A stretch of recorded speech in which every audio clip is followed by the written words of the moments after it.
Good morning. Let's take a look at yesterday. And getting enthused about the Finnish Veikkausliiga is not something you're going to have to do in August when the big boys are back. Unreliability yet again. But trading outcome here, Desmond Tutu, HJK and Jarrow again, the neutral element, meaning if Jarrow get the winner, which you're not expecting, you clean up. That's the beauty of neutral plays. The unexpected can give you a profit as well. Should have been a very, very late lay of the draw here because you've got that 3-goal habit for HJK Helsinki. But Wikström scores and unpronounceable name was assisting there. So excellent result and another tick in the box for neutral players. Another neutral play, of course, is to lay that draw second half. If I can get to the matches. Lay that draw. The negative here for me was the lack of shots on target in the first half. Regardless of the odds, your expectations are goal before half time, 3+ goals, etc., etc. 3-0 win, 3-1 win, any other home score. That's your assumption. But of course, you don't have any shots, or you won't score any goals. Look at this, missed penalty as well. So we were very, very unlucky yesterday. That really makes my blood boil. It absolutely does. Professional footballer being paid a ridiculous amount of money per week. This is your bread and butter, my friend. And it's my bread and butter as well when I lay the draw and you cock it up. So Kuame going off my Christmas card list for missing that penalty for Inter Turku. But Maria Hamner, sick of losing 4-1 to the top sides away from home, suddenly tighten that ship. Yes, they're competitive at home against this lot. Top 4, top 5, even winning. But this is a huge shift away. So I don't understand these sudden hot and cold. KUPS failing to score in 5 matches. What on earth was the reason behind that? Inter Turku failing to score here. Well, we know the reason for that. This absolute tool here, Kuame. I'm not talking through the pocket at all. So, tad unlucky. You do have ways to manage your position when you've laid the draw. You've got 2 options. Let's say you do expect a goal, but you do need that 0-0 covered. What you can do, you can lay over 0.5 goals here at half time. Lay over 0.5 goals. And what I call do a Fonz. Sit on it. If you remember Happy Days. Sit on it. If you think it's going to be tight, your liability is going to be low. Then sit on it. The longer you can wait at 0-0, the bigger your profit because you'll be laying with a fixed liability. So when you lay to a fixed liability, the lower the odds, the bigger the rewards. So poor set of in-play stats. Let's have a look at the in-play stats just to back it up for you in the first half. Look, no shots on target, 1 shot. So you've got to be flexible as a trader and not just be a stubborn old bar steward. They're 1.17, they're at home. I expect 3 goals and I'm going to stick to it. No, in-play stats are king. Pre-match research is there for your angles and your expectations of what will happen if seasonal form continues. This is the real bread and butter. It's what happens in play. And you can see nout in the first half. No shots on target at all. That's the reticence about laying that draw second half, despite the odds, 1.17. You're being pulled in 2 different directions. You're going to follow the market, 1.17, 3 goals second half. Maria Hamner, 4-1 defeats. Or are you just going to say no shots on target equals no goals? So a tad unlucky there yesterday. But again, from a neutral perspective, bar Inter Turku, both teams to score in over 2.5 goals. Bang. So that is real angles in these lower tiers. Let's have a look at yesterday's tennis. It was a quiet one because it started late. I didn't know when it was going to start. I'm not going to be sitting in front of my computer waiting for the Wimbledon to start. Probably rain delayed. But I'd like my angle of pre-picking matches of interest. It just narrows the focus. Cameron Norrie against Tiafoe did suggest both players would win a set, and I did suggest that myself Tiafoe would be a lot more competitive. He went deep last season at Wimbledon. He will be bitterly disappointed, but the Brits won't care a jot. Cameron Norrie is through, 2.5 outsider. I would prefer it the other way round. Would have preferred Tiafoe to have a 2-1 lead, and then for Norrie to fight back in the third. But good stuff. And again, two Frenchmen meeting each other, Manarino and Huyer. I'm expecting each player to win a set. You've got that phenomenon again, which you get in Grand Slam tennis. You've got the 2-0 lead turning into 2-1 because Huyer knows if he doesn't win the next set, he's out of the tournament. Karen Khachanov was probably the trade of the day yesterday against Mozizuki, but he was made to really work for that second set equaliser. So he lost the first 6-1. That always just puts in an element of doubt. It's such an emphatic loss. Maybe he's carrying an injury. But no, 7-6, second set. Mochizuki won the third set, so he was 2-1 up. You know what you do then, don't you? 1.11 favourite Karen Khachanov has to win the next set, otherwise he's out of the tournament. He won the next two. So that was a good trading match. Rublev against Harris. I did suggest that Harris would make things difficult, and indeed, 2 of the 4 sets were tiebreakers. This Harris, I think, is going to be the new John Isner. He's going to be an absolute thorn in these people's sides. It just very, very difficult to break him. But Rublev lost the first set in the tiebreaker, won the second and third and fourth. So that 1.29 indicative of a better quality player. But when you're up against a brick wall like Harris did it in his last match. He got rid of a 1.44 favourite by, strangling the life out of him with 3 tiebreakers. So brilliant. Borges and Harris, 1.57 favourite. Borges waiting for some fight from Harris, and we got it in the last set, didn't we? 7-6, 9-7. Tarvet and Alcaraz always going to lay that 1.01 shot, aren't you? But absolutely no worries for Alcaraz. He was playing a Brit, so I did hope for a bit of fight from Tarvet, but we didn't get one, of course. Thompson against Bonsai, mate. Have a look at Thompson. This is why I like Australians. Not their hair. He's got a beautiful mullet. He's got the best mullet in the ATP Tour, Thompson, by a country mile. So if tournaments were based on your mullets, he would be cleaning up. He won the first set, Thompson, as a 2.5 outsider. Lost the second to Bonsai, mate, from France. In a tiebreaker, Bonsai made it 2-1, mate. And then Thompson came back with his beautiful, beautiful mullet and won the next set. But plenty of trading outcomes there, particularly if you were favouring Thompson, who I do like. He's got that fighting spirit. He came from 2 sets down the match before. That, again, I flagged it pre-match as having the possibility of some action. So that's my technique, and it seems to work. Taylor Fritz again in a spot of bother, dropping the first set to Diallo, but then winning the next 2. And of course, when you've got 2-1, almost inevitably in the men's Grand Slam, you get 2-2.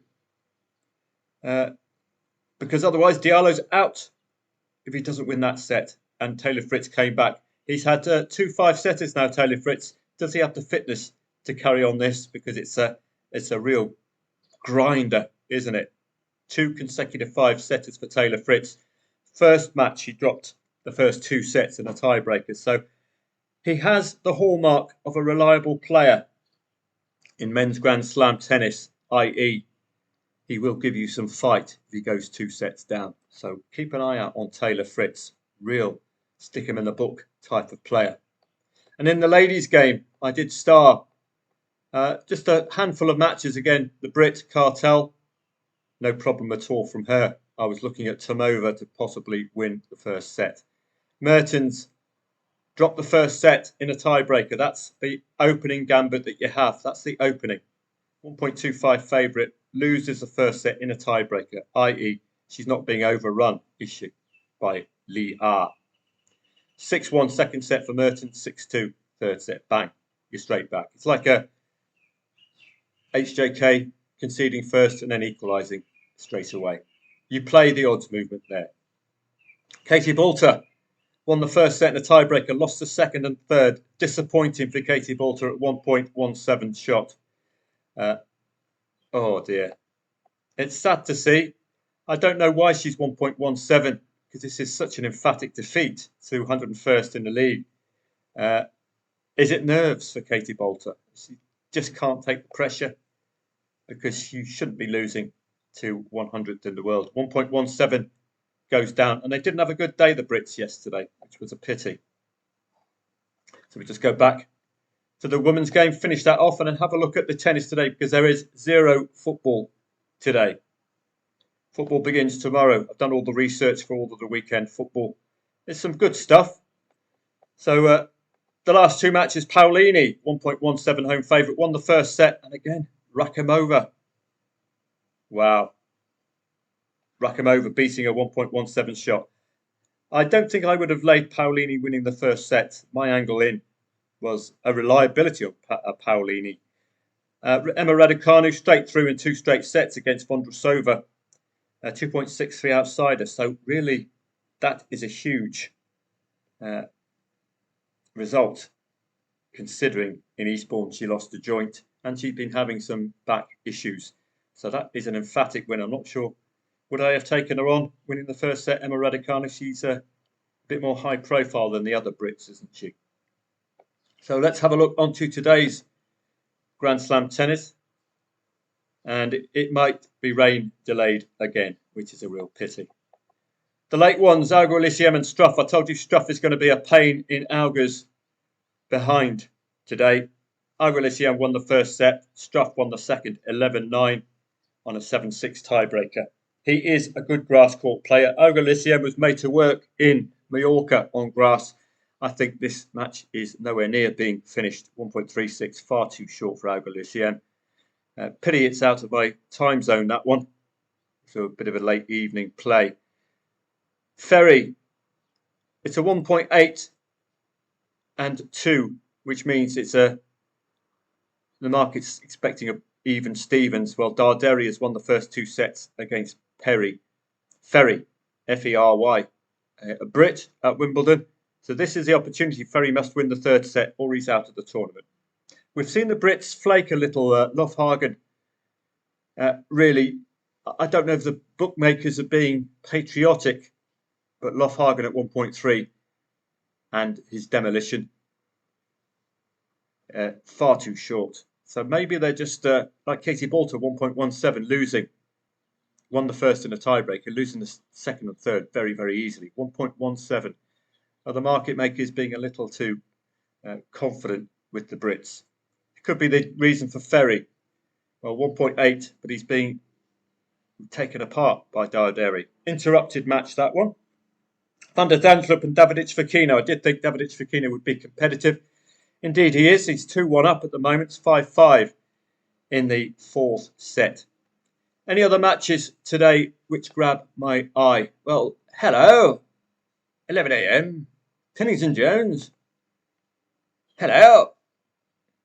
He's got permission to park his Rolls Royce on the pitch, and he's got permission for his butler to be playing for him today, Pennington Jones. He's playing Cold Bowl. He's not expected to do anything, Pennington Jones. That's it, boy. 3.2 outsider.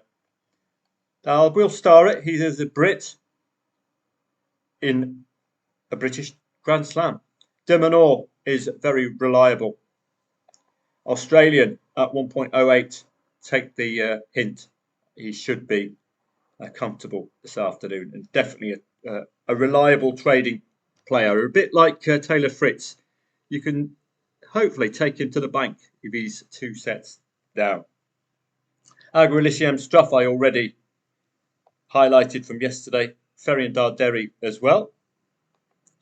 Corentin Moutet against Grigor Dimitrov. That could be very interesting at 12:30, insofar as Moutet giving Dimitrov something to think about. I don't think this will be a 3-0 win for Grigor.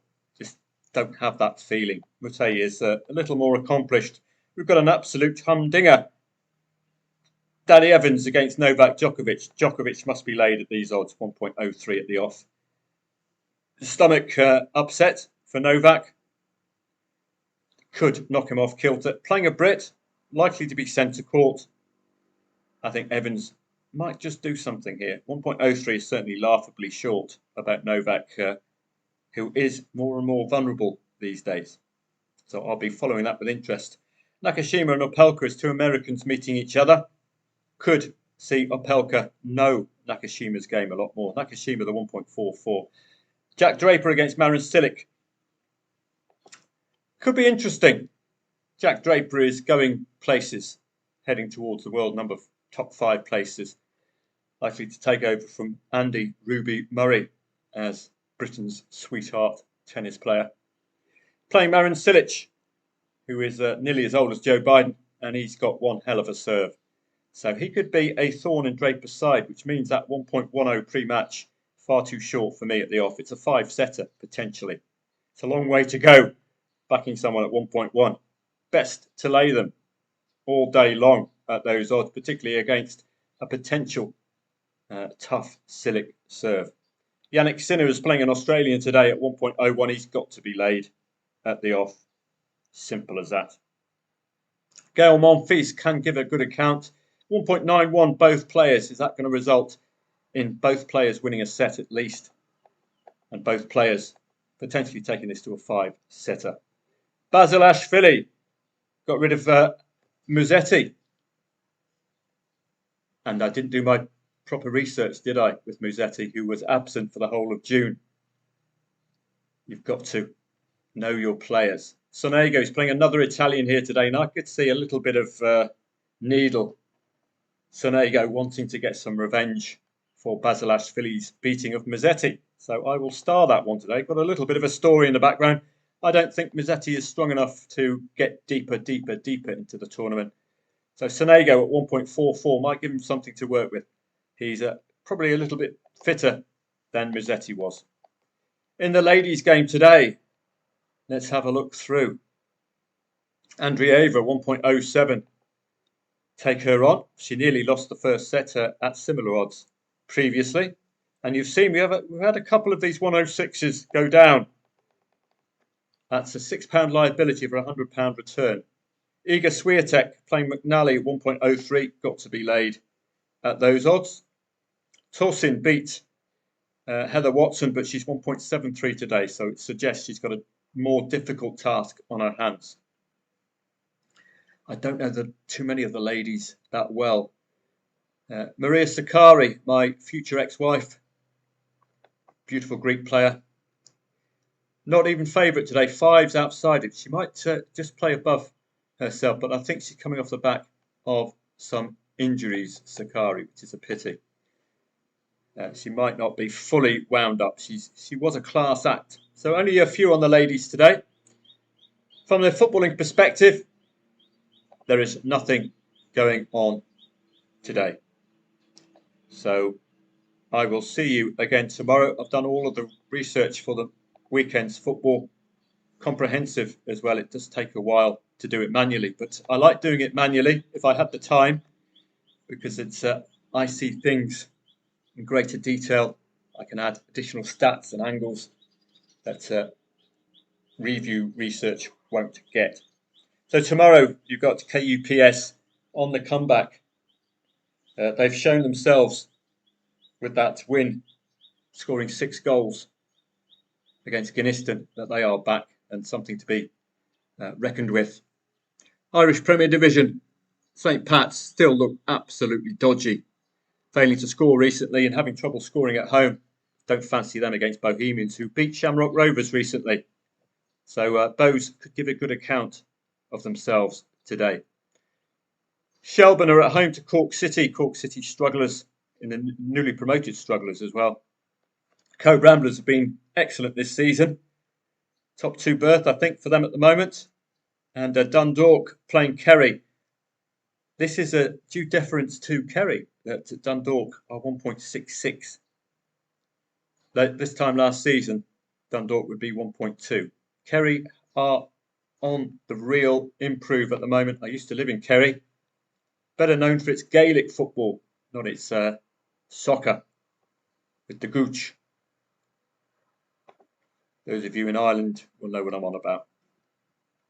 Kerry, really good form, relatively speaking, compared to previous seasons. Cove Ramblers losing only 1-0 to Cove. Excellent result. Title contenders. 1, 2, 3, 4, 5, 6 of the prior 7. They were unbeaten. So that's why it's 1.66 for Dundalk. But I'll go into that in greater detail tomorrow. Have a great day today yourselves. Nothing to talk about apart from the tennis. I'll see some members on Telegram for some tennis plays.